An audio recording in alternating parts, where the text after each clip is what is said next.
Welcome everyone back to the cinderxblocks YouTube channel. My name is cinderblocks and you're watching yet another Sims 4 speed build. This is a build that is located in the world of New Crest. It is that one corner lot up in, I believe, the top left corner. It's also on your screen as well in the top left corner. So anyway, I wanted to start off this video by asking you guys what y'all had to eat today, because personally I just ate McDonald's and I feel disgusting. No, not actually, but what is it about McDonald's that is just so delicious but also just so disgusting? You know, that's what I want to know. But yeah, so anyway, so we're here with another speed build. This is just a continuation. I've mostly just been building in New Crest for these initial speed builds. I only have the base worlds. I also have Strangerville.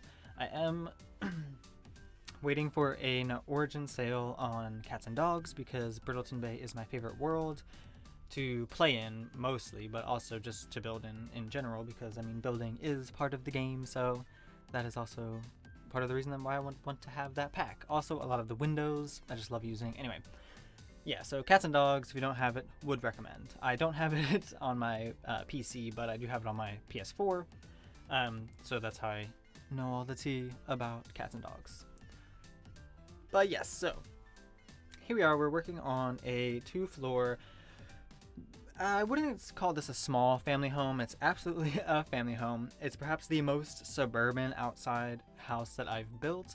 I almost never do these kind of no roofing on the sides of the builds, especially when it's multiple floors. I'm not sure why. I just don't really like the idea of just an open flat side of a house. I don't know, that's very normal in the real world, but for whatever reason I just like having a roof that goes around all the way.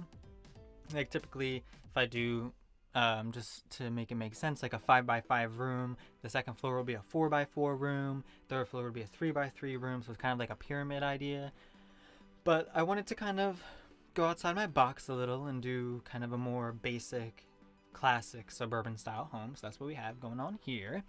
So I did start out with this yellow. I wanted to have a yellow house. I was really feeling this yellow and brown at first, but once I finished and had all the windows set and the door and everything, I just asked my boyfriend like his genuine thoughts about it, and he was not a fan of the yellow. He called it a puke yellow and not a cute yellow.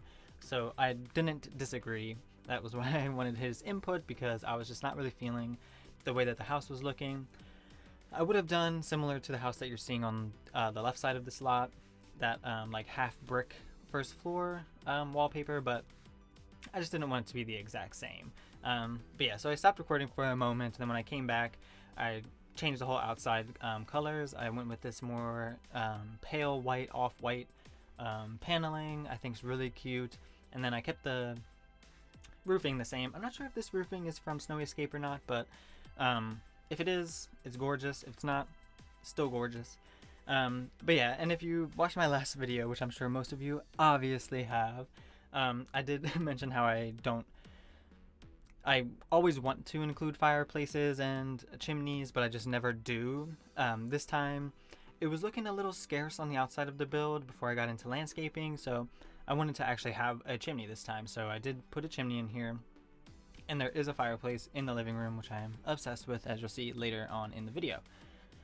So I wanted to have this house be similarly structured to the house next to it, especially on the outside. So the backyard area is, as you can see, when you get kind of glimpses of the house next to this, it's very similar size. It's very small, not very much going on in the backyard.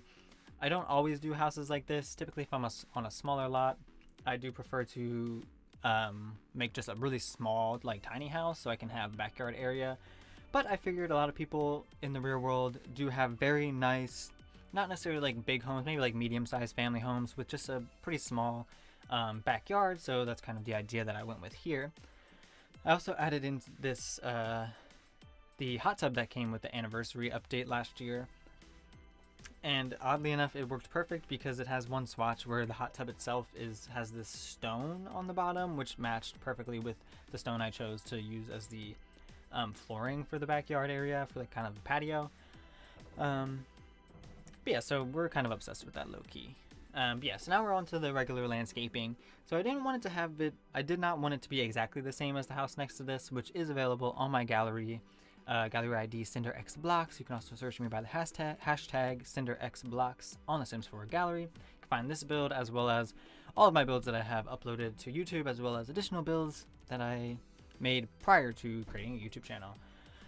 In any case, so I didn't want the landscaping to be the exact same as the house next to this, just for my own personal reasons. Obviously, who really cares if landscaping's the same?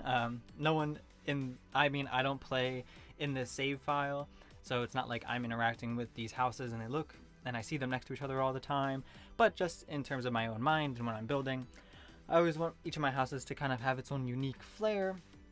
So I do have a pathway that's on the same side, but I didn't want to go overkill with the kind of landscaping idea, so I actually went with kind of this tiered floral arrangement, sort of in the one front corner of the house. I just really like the idea that this is kind of more of an upscale family lives here. They have like a gardener that they hire that comes every Saturday and prunes their gardens and their foliage outside. Kind of that's the idea that we were going for, so I wanted to have the landscaping just be very pristine, very precise, and just very curated was the main idea. So now we're into the patio area. We're adding a little bit here and there. Obviously, it's a very small space, so I would have loved to have had a small pool or something, but like I said, the hot tub just worked perfectly. Also, I mean, people hate on that hot tub. I mean, yeah, it was kind of shitty that the Sims team only released a hot tub for a 20-year anniversary of a game, but in reality, I mean, for people that only have the base game, having a hot tub is something pretty cool to have, especially with foundations. I mean, not foundations, with platforms. You could easily make some pretty cool stuff with that hot tub. In any case, so we're about to move on to the inside. So if you might have seen there, I had my Sim Jordan.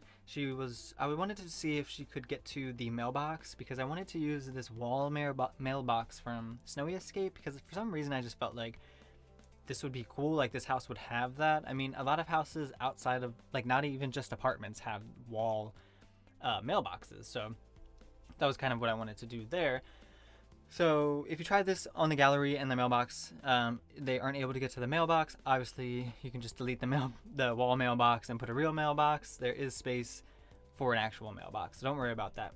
In terms of everything else being usable, everything else in this build is 100% usable by your Sims. Everything is play tested. So you don't have to worry about that at all. Again, the only thing is the mailbox. So if you have trouble with that, just delete it and add a new mailbox. So we are on to the kitchen. So as you can see, I'm utilizing much of the country kitchen stuff. I don't know. I don't think that people are ever going to not say with these kits that they released. I was going to do a dedicated video about the kits, but I figured because I'm only interested in the country kitchen kit. I keep wanting to say country kitchen stuff. It just makes so much more sense to me. But the country kitchen kit was the only one that drew my interest. It also got the stamp of approval from my queen, Plumbella, so obviously I had to get that. I'm not personally interested in paying $5 for 5 vacuums. I don't think that that's worth it in any way.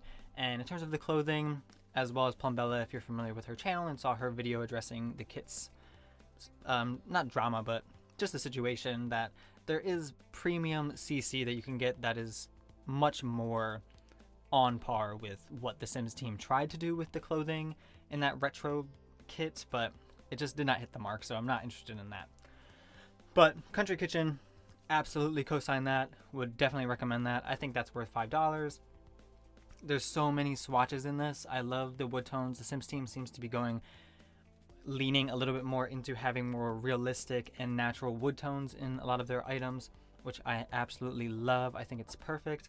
And there's so many swatches with these country kitchen counters and cabinets. It's just mind-blowing. I mean, they're just perfect. There's just so many options, and while it does, I mean, I don't disagree with some of you that might be watching this and thinking that kitchen looks very out of place with the rest of this house. I don't disagree. I just wanted to incorporate the new counters into this build somehow. You'll also see I even am able to get the sink that came with that kit into the bathroom, which you'll see I personally think it works beautifully as a bathroom sink. It also is the same height as counters, so you don't necessarily need to use that red shelf to clutter items up. You will see, I think maybe 1 or 2 times throughout this video, I do use that red shelf. I'll have it linked below to help clutter, but just the sink being at the same height as a counter, so you can raise up with the 9 and 0 keys and easily get it without having to finesse it in any way. So you'll easily be able to get stuff to fit onto that sink little area. The only problem, of course, using this sink in a bathroom is that most people, I would think, like to have mirrors above their sinks in the bathroom. And because the sink where the faucets are goes kind of up a little bit on the wall, a lot of the mirrors, especially, or at least ones that I have, since I don't have many packs, I only have 4 packs and the country kit, a lot of the mirrors are just too low on the wall to fit above the sink, and I don't really love raising up mirrors, but that one fit perfect, so we're happy. So yeah, we're working on the bedrooms up here. So it is a 2-bedroom, 1-bathroom house. I did want to do a platform shower area. I did see that in a tweet someone sent out from a bathroom that they had put on the gallery. I'll have a link to that as well in the description. It was really cool. I was obsessed with it, and I wanted to kind of do that same idea in this build, but I guess when you add platforms into a room, it clips with the roofing, which, I don't know, the Sims team really needs to do something to fix that, because there's nothing more annoying than when you're trying to, I don't know, have like an open floor staircase or whatever it is, and the roof just clips through the wall. I don't know, it just doesn't make sense to me, and hopefully they figure out some way to fix that, because that's really irritating, and I think it does limit certain aspects of building when you can't really do that. But yeah, so we're just going around adding some lighting to the home.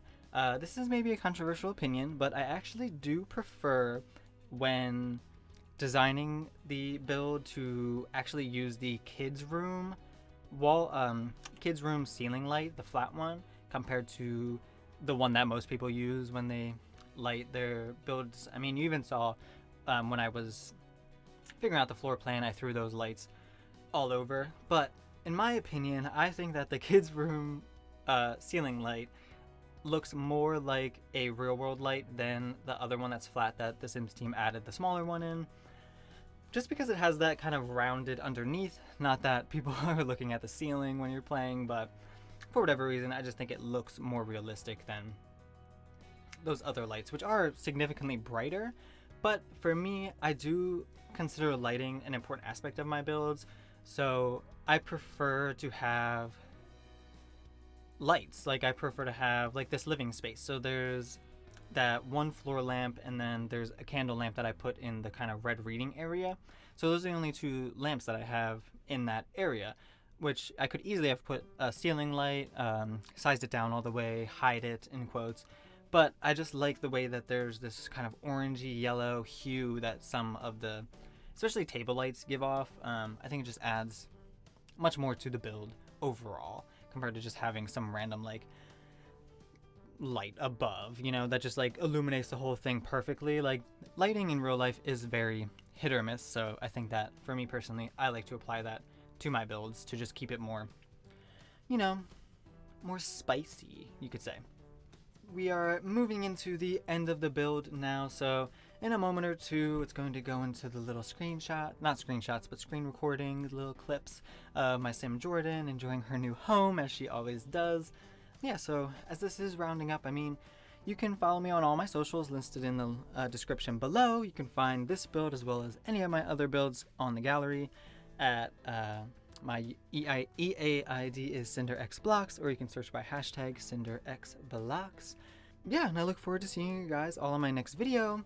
Like I've said before, different things coming soon, but in the meantime, enjoy this little outro with my Sim Jordan just sitting around and walking around.